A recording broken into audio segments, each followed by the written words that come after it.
Hello and welcome. Today I'll show you how to fix the Gradle sync failed error in Android Studio. First, ensure you're online and not in Gradle's offline mode.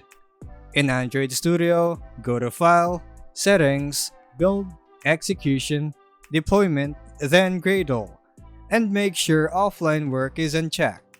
Next, navigate to File, then invalidate caches or restart. Then click Invalidate and Restart.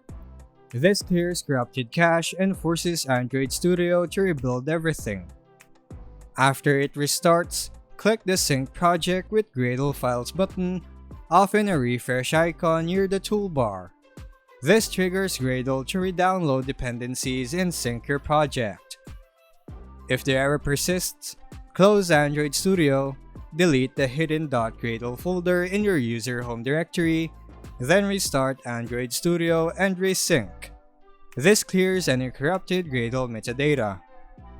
And that's how to fix the Gradle sync failed error in Android Studio. Thanks for watching and I'll see you on the next video.